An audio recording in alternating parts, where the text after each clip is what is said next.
Sunday, Monday, horseshoe. Some days of the week are better than others. That's just a fact. Sunday fun day? Yes, please. Friday? There are reasons these days have better nicknames than Manic Monday. Monday? If you didn't want everyone to hate you so much, maybe you shouldn't be such a dang buzzkill?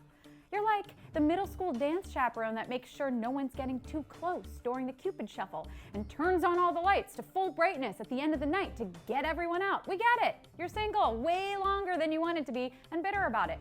But it doesn't mean you gotta ruin it for the rest of us.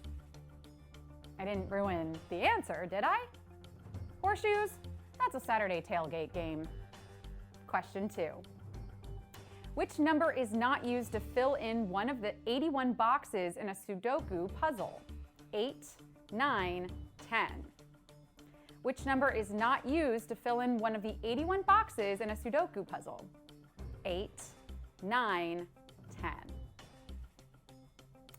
Any Sudoku fans in the game tonight? I'm more of a Sudoku traditionalist myself. I believe the game should be played with a pen and paper, not a computer to cheat with. It should either be played on an airplane or on the toilet, bonus points for an airplane toilet, and you should fill out no more than 3 games in the book before you stuff it in a drawer and never think about Sudoku again. Sometimes a Sudoku app is permissible, but if and only if you turn off the feature that points out errors as you go. Back in my day, we played our Sudoku walking uphill both ways in the snow. You youngins are only cheating yourselves. The digits in Sudoku are 1 through 9, and they cannot repeat in a row or box. Since 10 is a double digit, it's a no-go. Question 3. The name for a word spelled the same forwards and backwards is known as a homophone, a pseudonym, a palindrome. The name for a word spelled the same forwards and backwards is known as a homophone, a pseudonym, a palindrome. These words are the Pribis of vocabulary. That's right, baby, because they look just as good coming as they do going, okay? Word to the wise, though. Make sure before you use that line, there's not a sign that says, "kick me," taped to your back. The joke doesn't land as well that way. Not that I know from experience. Geez, don't look at me. Some fun examples of these include pop, mom, madam, race car, and even the sentence, "step on no pets." Well, that's just solid advice. And it's a palindrome. You guys know how this works. Question 4. The founder of SpaceX is originally from what country? United States, South Africa, Scotland. The founder of SpaceX is originally from what country? United States, South Africa, Scotland. Ugh, I have a SpaceX, and that relationship did not end well. I avoid space now at all costs. It is honestly so awkward if we ever bump into each other. I can literally never go to the moon again because he's always there. And all our Martian friends, they sided with him. I can't even look into a telescope without getting massively triggered.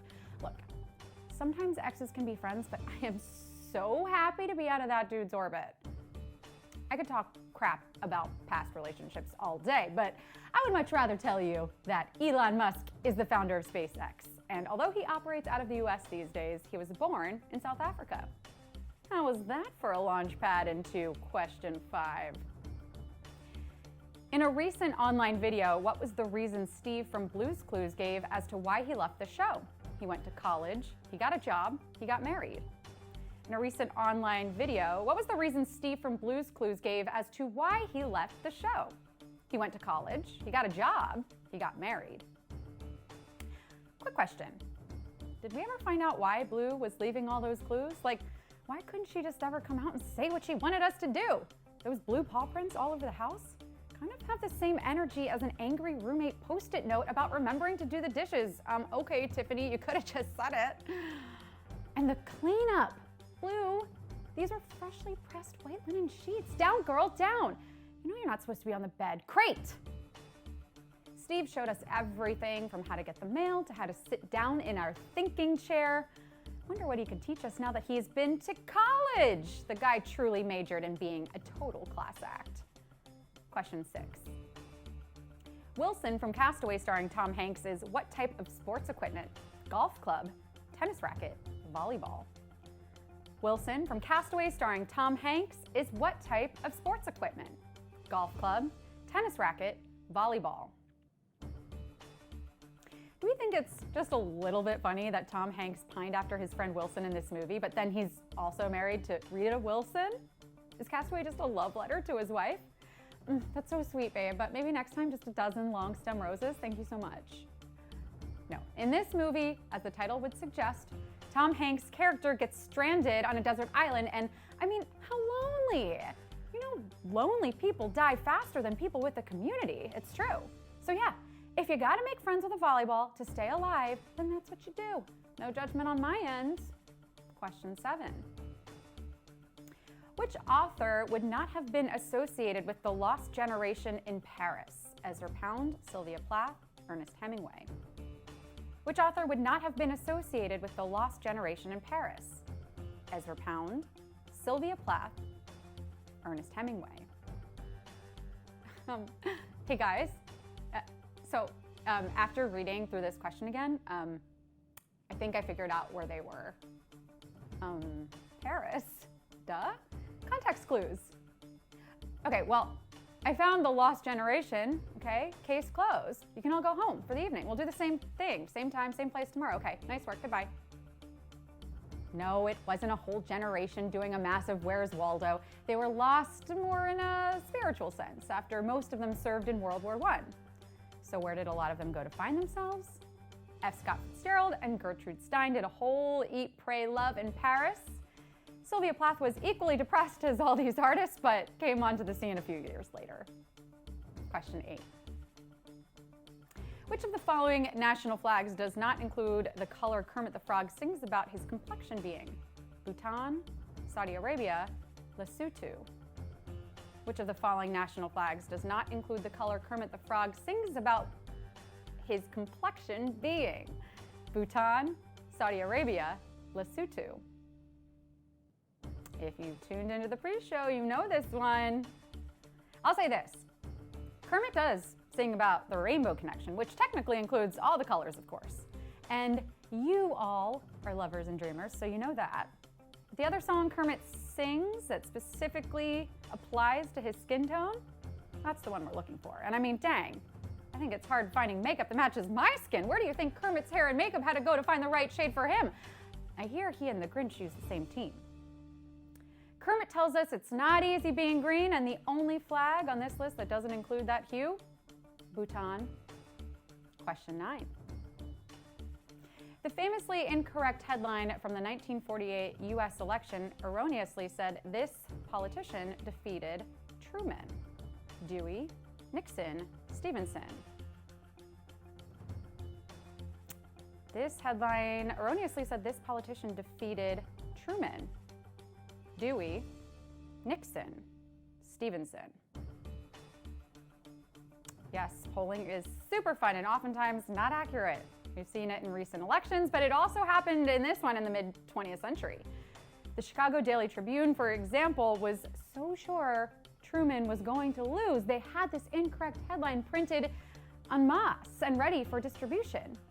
It ain't over till it's over, baby. Don't count your chickens before they hatch, especially if you plan on making an omelet or two. I'm sure much like Harry Truman, y'all are anxious for the results of this question. The famous headline, Dewey defeats Truman. The only thing Dewey defeated was the decimal system. Here comes the final question. Question 10.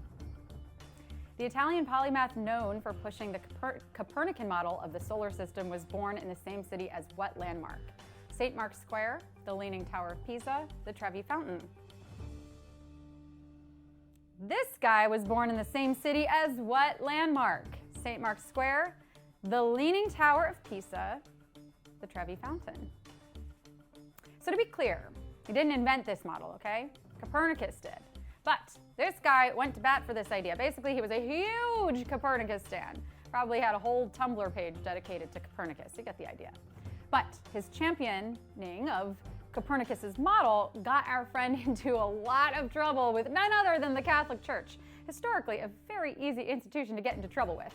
when he said the sun and not the earth was at the center of the solar system. I know, absolutely scandalous. But Galileo Galilei was not afraid to ruffle a few pope feathers and went so far as to become excommunicated from the church. Now that's conviction. And my conviction is, well, first, that questions about Italy make me want pizza, and secondly, that if you guess the Leaning Tower of Pisa, the city where Galileo was from, you got it right! Magnifico! You all came, you slayed, and you displayed your knowledge, so let's get you paid! But how, you might ask? I'm so glad you did. Well, by setting up your display profile completely, of course. Get a profile pic up there, post some photos to your page, you get the idea. I'm still not seeing all the avatar pictures that I want to see. And if you're not sure how to do that or why you would want to, here's a hint: you actually get paid to post on this app. Then tune into my pre-show every weeknight at 7:30 p.m. Eastern. I explain how it all works, I show off some cool content, and reveal a trivia answer. I hope to see you there tomorrow. Go steal Snickers in my honor. Good night.